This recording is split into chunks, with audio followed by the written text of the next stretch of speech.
అంటే ఇప్పుడు ఎన్నో రకాల మార్గాలు ఉన్నాయండి దైవాన్ని తెలుసుకోవడానికి, మన ఆత్మజ్ఞానాన్ని పెంచుకోవడానికి, అసలు మనం ఎక్కడి నుంచి వచ్చామనే దానికి.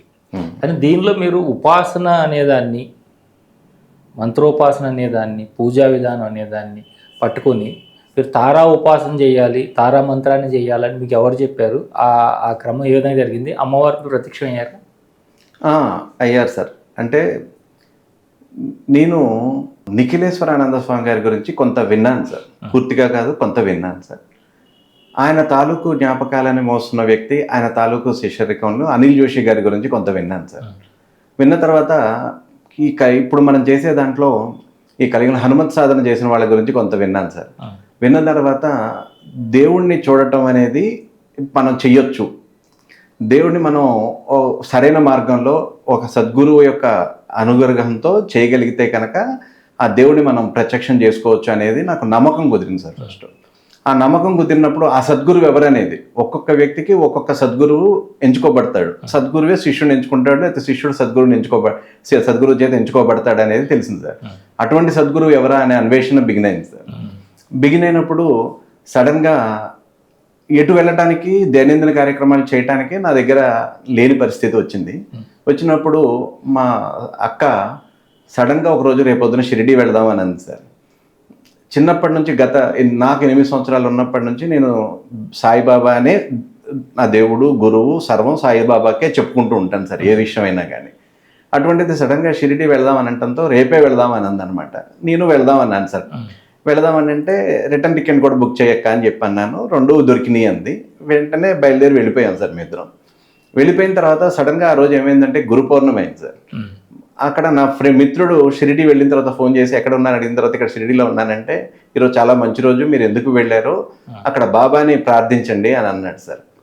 అక్కడ 108 మంత్రాలు బాబాది షిరిడీ నాకెందుకు అనుకోకుండా తోసుకొచ్చినట్టు విఐపి దర్శనంలోకి టికెట్ తీసుకున్నాం. మామూలు వెళ్ళే దర్శనం కంటే కూడా విఐపి దర్శనంలోకి పంపించారు సార్. అక్కడికి వెళ్ళినప్పుడు ప్రశాంతంగా ఉంది, కొంత టైం దొరికింది. ఆ లైన్లో నేను కూర్చుని 108 సాయిబాబా నామాలు జపించగలిగాను సార్ పూర్తి ఏకాగ్రతతో షిరిడీలో. ఆ జపించాను. బాబా దర్శనం కూడా చాలా బాగా జరిగింది. అక్కడే కూర్చున్నప్పుడు మొట్టమొదటిసారిగా నాకు పద్యం సాయిబాబాది చరిత్ర పుస్తకం ఏదైనా సమస్య వచ్చినప్పుడు 21 రోజులు సాయిబాబా సచ్చరిత్ర చదివేవాడిని. ఎక్కిరాల భరద్వాజ గారు రాసినటువంటిది. ఒక సమస్య విడిపోయేది. ఇంకా ఎప్పుడు కూడా దేవుడిని పూజించినా కూడా ఇది కావాలి అది కావాలని ఎప్పుడు కోరుకునేవాడిని కాదు. నా జీవితం అంతా స్కూల్స్ కాలేజెస్తోనే ముడిపడి ఉంటుంది. అది బతికించడమే అది అనుకుంటూ ఉండేవాడిని సార్. వాటి గురించే రోజుకు 15 గంటలు 14 గంటలు కష్టపడేవాడిని సార్. ఆ క్రమంలో చదువుతున్నంత ఎన్ని సంవత్సరాలు చదివినా సదానింబ వృక్షస్య మూలాదివాసత్ అనే పద్యానికి అర్థం అనేదాన్ని చదువుకుంటూ వెళ్ళేవాడిని. కొంతవరకే ఇది అనిపించేది. కానీ అక్కడ సాయిబాబా గుడికి షిరిడీకి వెళ్ళినప్పుడు ఆ వేప చెట్టు కింద ఉన్నప్పుడు సాయిబాబా అవి తిన్నాడని, ఆ ఆకలిగా ఉన్న వాళ్ళకి అవి ఇచ్చాడని, అంతకుముందు ఆ చరిత్ర నాకు తెలుసు. ఆకలి తీరిపోయేదని తెలుసు. ఆ వృక్షం దగ్గరికి వెళ్ళినప్పుడు, అక్కడ ఆ వేప చెట్టు దగ్గరికి వెళ్ళినప్పుడు, నింబ వృక్షము అంటే వేప చెట్టు సార్. ఆ సదానింబ వృక్ష అనే పద్యానికి కొంత అర్థం తెలిసింది సార్ అక్కడ. తర్వాత దాని గురించి తెలుసుకోగలిగాను.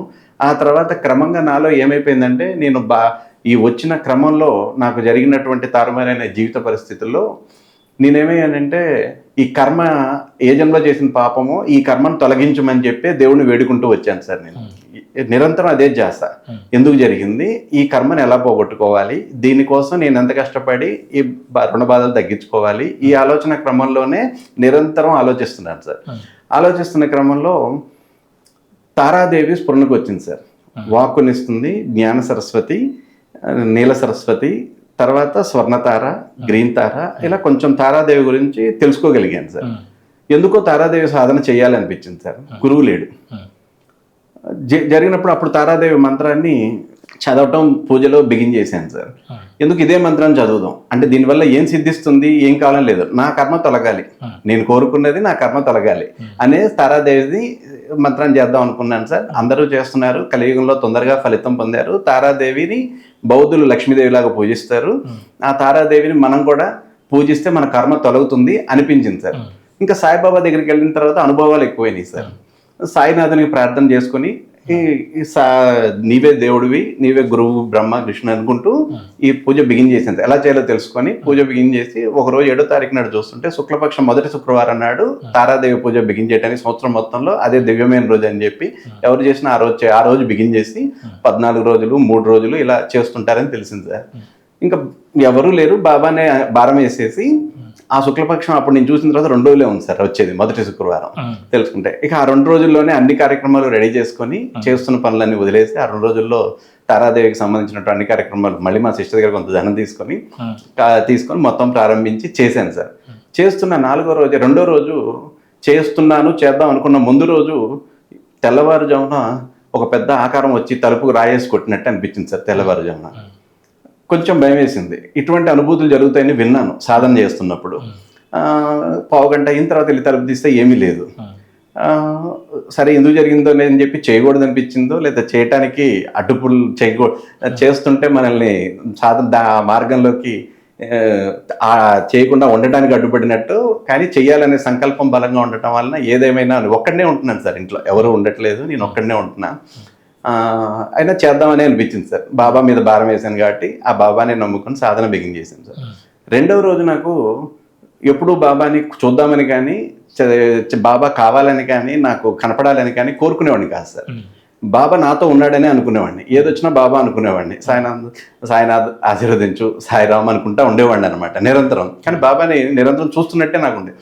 కానీ అప్పుడు 2వ రోజు నా వెనకాల ధ్యానంలో కూర్చొని చేస్తున్నప్పుడు నా వెనకాల బాబా నేను చెప్పే పిల్లలు కొంతమంది వచ్చి నేను డౌట్లు అడిగారు సార్. వాళ్ళని కాదమ్మా ఇప్పుడు కాదు వెళ్ళండి అని చెప్పాను. చిన్న పిల్లలు అడిగారు, కాదమ్మా ఇప్పుడు వెళ్ళండి, ఇక్కడికి మీరు రాకూడదని పంపించాను. వెనకాల సాయిబాబా కనపడుతున్నాడు, వెనకాల ఉన్న సాయిబాబా నా కళ్ళకి కనపడుతున్నాడు. బాబా ఉండు అంటున్నాను ఇట్లా తిరిగి అనమాట. అంత పెద్ద రూపంలో కూర్చొని బాబా తెల్ల బట్టలతో కనపడ్డాడు సార్, నవ్వుతున్నాడు బాబా.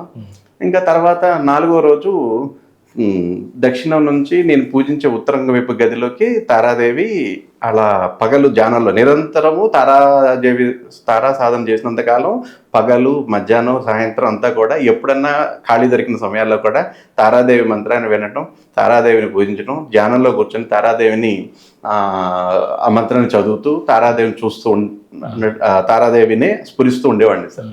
అలా ఉన్న టైంలో మధ్యాహ్నం పూట తారామాత వచ్చి తలుపులు తీసుకుంది, అటు వచ్చినట్టు వచ్చింది. ఉత్తరం వైపు తారాదేవి సాధన ఎక్కడ చేస్తున్నాను అక్కడ కనపడి అలా గాల్లో వెళ్తూ నేను దేవుడు ఎదురుగా కూర్చొని, నేను నిత్యం పూజించే దేవతల ఎదురుగా కూర్చొని ధ్యానం చేసేవాడిని అనమాట. అక్కడ ఒక చోట నుంచుంది సార్.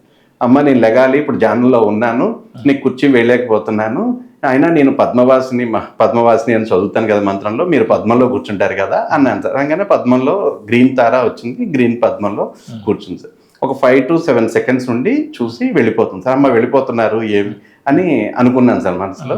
బ్రుకుటి మీద జాస పెట్టు అని వెళ్ళిపోయింది సార్ తారాదేవి. ఇంకా తారాదేవి 14వ రోజు వస్తుంది అనే స్పృహలో ఉన్నాను తప్పితే 4వ రోజు వచ్చింది ఇక్కడే కనపడింది అనేది నాకు స్పృహ లేదు సార్. ఇంకా అట్లాగే 10 రోజులు కంటిన్యూ చేశాను. చివరి రోజు మా ఇలవేల్పు వచ్చింది.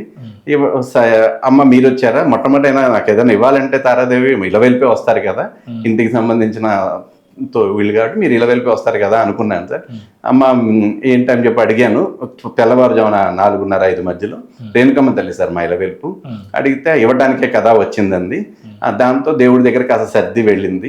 నాకేమనిపించిందంటే రేణుకమ్మ తల్లి ద్వారా ఏదైనా ఇచ్చిందేమో, దేవుడి దగ్గర ఏదైనా పెట్టిందేమో అనుకున్నాను సార్. అంతా రెడీ చేసి ఇళ్ళని శుభ్రం చేసుకొని మళ్ళీ స్నానం చేసి కూర్చొని దేవుడి దగ్గరికి వెళ్ళి చూస్తే ఏమీ ఇవ్వలేదేంటి అనుకున్నాను సార్. కానీ ఆ రోజు నుంచి నాకు ఈ నేను అనేదానికి, ఎందుకు ఇలా జరిగింది అనేదానికి ఇటువైపు ఆ జ్ఞానం అనేది అందుతూ వచ్చింది సార్. ఏ విషయం సమస్య వచ్చినా కూర్చుంటే దానికి సమాధానంగా తెలిసేది సార్. ఈ తెలిసేదాన్ని మా అమ్మతోనూ మా సిస్టర్తోనూ పంచుకునేవాడిని సార్. పంచుకున్నప్పుడు వాళ్ళు కూడా అనుభూతి చెందేవాళ్ళు అనమాట. ఒక సమయం తర్వాత ఏమైందంటే ఈ ఆజ్ఞాచక్రం అనేది ఇక్కడ బ్రుకుటి దగ్గర ఈ బ్రుకుటి దగ్గర ధ్యానం పెట్టడం వల్ల స్త్రీ కర్మ అనేది మనకు అంటుకుంటుంది సార్. ఈ స్త్రీ కర్మని నేను కర్మను తొలగించాలనుకుంటున్నాను కదా, ఇది కనుక మనం స్త్రీలను కనుక మనం బాధ పెట్టిన సందర్భాలు ఉంటాయి కనుక 7 జన్మల నుంచి ఆ ఆజ్ఞాచక్రం మూసుకుపోద్ది 7 జన్మల పాటు. ఈ స్త్రీని అంటే ఇక్కడ దృష్టి పెట్టమంది కదా అనుకున్నాను సార్. ఆ దృష్టి 5వ రోజు నుంచి నేను సాధనలో ఉన్నప్పుడు, తారాదేవి సాధన చేస్తున్నప్పుడు అలా దృష్టి పెట్టడం బిగిన్ చేశాను సార్. ఆ దృష్టి పెడుతున్నప్పుడు 5వ రోజు రాత్రి దీపం ఏమైందంటే సాధన చేస్తున్నప్పుడు మామూలుగా పువ్వొత్తితో చిన్న పమిదలో ఇంత వేసిన దీపం ఒక వేలెడంత వెలిగే అంత దీపం మోచేతంత వెలిగింది సార్. వెలిగి గాలికి గదంతా కూడా గాలి లేకపోయినా గాలి కొట్టుకుంటున్నట్టు టపటపా కొట్టుకుంటున్నట్టు ఇక్కడ దృష్టి పెడుతుంటే ఇంత దాకా వచ్చేసి మొహం దాకా ఆ కళ్ళ మీద కళ్ళు మూసుకొని ఉన్నా కానీ ఆ వెలుగు కళ్ళ మీద రెపరెపలాడుతున్నట్టు కనపడేస్తారు. ఇలా మళ్ళీ 18 నేత్రాలు చూడటం, మళ్ళీ అది ఆగిపోవటం, మళ్ళీ కళ్ళు మూసుకుంటే కళ్ళ మీద అది టపటప ధ్వని వినపడేది సార్, టపటప అని. ఎందుకు ఇలా జరుగుతుందని అలాగే కూర్చొని ధ్యాస పెట్టి చేశాను సార్. నిదానంగా నిలవటం బిగిన్ చేసింది సార్. ఆ తర్వాత నుంచి ఏమైందంటే అబుకుటి మీద ధ్యాస నిలబడింది, ఇక్కడ కేంద్రీకృతం అయ్యి లాగినట్టు అనిపించేది సార్. లాగించిన అనిపించేది. అలాగే చేసుకుంటూ కూర్చోండి. నిదానంగా తారాదేవి అక్కడ కనపడటం, ఒక పెద్ద ఇదంతా ఒక స్క్రీన్ లాగా మారటం, ఆ తర్వాత ఒక కొలంలో తారాదేవి వాళ్ళ చెల్లెలతో గ్రీన్ తార కనపడటం, అదంతా జరిగేది సార్. క్రమంగా నేను ఆ తారాదేవి సాధన అయిపోయిన తర్వాత ఓం మీద దృష్టి పెట్టాను. విశ్వంలో వినపడే ఓంనే ఇక్కడ చూడాలనుకుంటూ వచ్చాను. ఆ తర్వాత దీపం కనపడింది. ఇలా క్రమంగా ఈ సాధనలోకి వెళ్తున్నప్పుడు నాకు ఒక్కొక్క విషయాన్ని గురించి తెలుసుకోవటం అనేది జరిగింది సార్. ఆ తారాదేవి కనపడిన దగ్గర నుంచి నాకు నా జీవితంలో జరిగిన అంశాల గురించి, నాకు ఏదైనా సమస్య వస్తే ఆ సమస్యను తెలుసుకోవటం గురించి, ఆ తర్వాత అంతకుముందు నేను ఏ పని చేసినా దొరకండి కొత్త పని దొరకటం, పిల్లలు పెరగటం ట్యూషన్లో, ఇవన్నీ నాకు జరుగుతూ వచ్చినాయి సార్ అనుభవాలు. ఈ అనుభవాలు జరిగిన తర్వాత ఈ కర్మ కూడా తొలగిపోయినట్టు కొంతవరకు తొలగిపోయినట్టు అనిపించింది సార్. అంటే స్త్రీ కర్మ, ఉన్న బాధల కర్మ కాదు కానీ స్త్రీ కర్మ అనేది కొంత తొలగింది అనిపించింది సార్.